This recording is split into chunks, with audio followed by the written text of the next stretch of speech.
नमस्कार दोस्तों, unforgiving history channel में आपका एक बार पुनः स्वागत है। जब किसी दरबारी के द्वारा कोई किताब लिखी जाती है तो उसमें एक बात जरूर मिलेगी, वो है वफादारी उसके प्रति जिसके लिए वो किताब लिखी जा रही है। पर वफादारी और चापलूसी में बहुत फर्क होता है और उस मुगलिया दौर में जो हुआ था उसका जीवंत जीता जागता प्रमाण है आईने अकबरी। आइन का अर्थ परंपरा, रिवाज, व्यवहार, चलन प्रणाली, पद्धति, तरीका, तर्ज, कस्टम, उपयोग, विधि, संविधान, विधान, कानून, नियम, शास्त्र, जो कहें शब्दों का फेर है। सीधी सपाट भाषा में कायदा। बस इस शब्द को सुनकर कुछ याद आया? आईने अकबरी वही किताब है जिसे अबुल फजल अल्लामी ने लिखा था, जिसे जिल्ले इलाही बदरुद्दीन अकबर की चाटुकारिता की प्रकाष्ठा में लिखी गई वो दास्तां जिसे पढ़ पढ़कर सभी स्वयं घोषित इतिहासकारों की दुकानें सदियों से चलती आ रही है। उसका वास्तविक स्वरूप आज आपके सामने रखता हूं, इस उम्मीद के साथ कि जिसने भी आईने अकबरी के बारे में आपको अबुल फजल अल्लामी से ज्यादा समझाया है, उससे सिर्फ आप कुछ प्रश्न कर लेना। ये सब बातें उसी तिलस्मी किताब का ही अंश है। जी हाँ दोस्तों, मैं इसे तिलस्मी किताब के अलावा और कुछ नहीं कह सकता।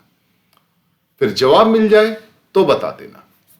आपको किताब के रेफरेंस से ही, जो कि ठसाठस चापलूसी से भरी पड़ी है, उसे ही बता रहा हूं, तो सुनिए। और हां, किसी की भावनाओं को नहीं ठेस पहुंचा रहा हूं, सत्य बता रहा हूं। किताब की बात है, विनम्रता के साथ क्षमा करना अगर इससे किसी की भावना को चोट पहुंचे। तो चलिए शुरू करते हैं। पहला, बादशाह सलामत ने एक मोमबत्ती का आविष्कार किया जो कि 1 गज ऊंची है। आइन 18 में इसका जिक्र है। दूसरा, बादशाह सलामत ने 200 से ज्यादा संगीत स्वर तैयार किए। आइन 19। अब सवाल यह उठता है, फिर तानसेन क्या कर रहा था दरबार में? तीसरा, 24 घंटे में बादशाह सलामत सिर्फ एक बार खाते थे और वो भी भर पेट नहीं। आइन 23। चौथा, इस पुस्तक के पेज 54 में दर्ज है कि बादशाह सलामत को संगीत का ऐसा ज्ञान था जैसा प्रशिक्षित संगीतकारों को भी नहीं था। तो कभी इसका जिक्र इस किताब में क्यों नहीं हुआ, जैसा समुद्रगुप्त के साथ रहा है? पांचवा, बादशाह सलामत के वस्त्र सभी को, चाहे जब वह लंबे हो या छोटे हो, एकदम से ठीक फिट बैठते थे। पृष्ठ 96 में दर्ज है। क्या कोई जादूगर थे जो ऐसा करते थे? छठवां, पृष्ठ 103 पर दर्ज है, बादशाह सलामत चित्रकारी और साहित्य दोनों पर काफी ध्यान देते हैं और रूप विचार के अच्छे निर्णायक हैं। लेकिन अकबर तो अनपढ़ था। सातवां, पृष्ठ 120 में तो हद ही हो गई कि बादशाह सलामत ने ऐसी तोपों का आविष्कार किया जिन्हें दागने के लिए माचिस की आवश्यकता नहीं होती। एक खास साइज के गोले सिर्फ बादशाह सलामत ही दाग सकते हैं और कोई नहीं। यह तिलस्मी हुनर कब सीख लिया जलालुद्दीन ने? है किसी के जहन में? आठवां, बादशाह सलामत ने एक चक्के का आविष्कार किया जिसकी मदद से एक ही समय में 16 बैरल साफ किए जा सकते हैं। पृष्ठ 112। नवा, बादशाह सलामत सभी तरह के हाथियों पर सवारी कर लेते हैं। पृष्ठ 134। शायद लार्ज, स्मॉल और मीडियम की बात हो रही है। 10वां, बादशाह सलामत को कुत्तों के पालन की बहुत अच्छी जानकारी है। पृष्ठ 138। आप लोगों ने कभी अकबर की किसी स्वान के साथ कोई तस्वीर देखी हो तो प्लीज बताइएगा।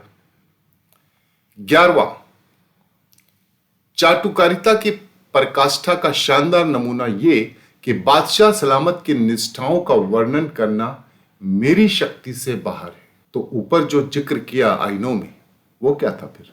पृष्ठ 173। एक फकीर ने अपनी जीभ काट डाली और उसे महल के दरवाजे की तरफ फेंक कर कहा कि अकबर पैगंबर है तो मेरी जीभ फिर से सलामत होकर लग जानी चाहिए। दिन छिपने से पहले उसकी यह मुराद पूरी हो गई। ऐसे कैसे हुआ? पृष्ठ 324। इस तिलस्मी किताब का बादशाह सलामत ने रसायन शास्त्र की जानकारी भी प्राप्त की थी और उन्होंने कुछ सोना सार्वजनिक रूप से दिखाया था जो उन्होंने तैयार किया। तब फिर सिकंदरिया में उनकी कब्र में सोने की ईंट लगी होनी चाहिए थी। जब अगर उन्हें सोना बनाने का इल्म था तो यह भी होना चाहिए था। सोच के देखिए, क्या गजब टोपीबाजी है। अबुल फजल अलामी, जिसके लिखे को हमने रेफरेंस बुक मानकर अकबर को महान बना दिया, जिसको अबुल फजल अलामी कभी फकीर बताता, कभी पशुपालन, कभी हाथी पालने वाला, कभी तोप बनाने वाला, कभी साइंसदान और कभी जादूगर। और उस तिलस्मी किताब को हमने अपने संग्रहालय में विशेष दर्जा दिया हुआ है। कोई दुराव या कोई द्वेष नहीं है, पर सच तो पूरा बताओ यार। ये क्या कि कुछ भी अनाप शनाप लिखो और उसे सब इतिहास का दर्जा मान ले। सिक्के का दूसरा पहलू यह भी है, भरे पड़े हैं आईने अकबरी के जानकार, पर पूरा सत्य तो पहले पढ़ो और उसके बाद राय दो। ये मनोहर कहानी छाप किताब कभी इतिहास की रेफरेंस बुक नहीं हो सकती, ऐसा मेरा अदम्य तौर पे मानना है। नमस्कार।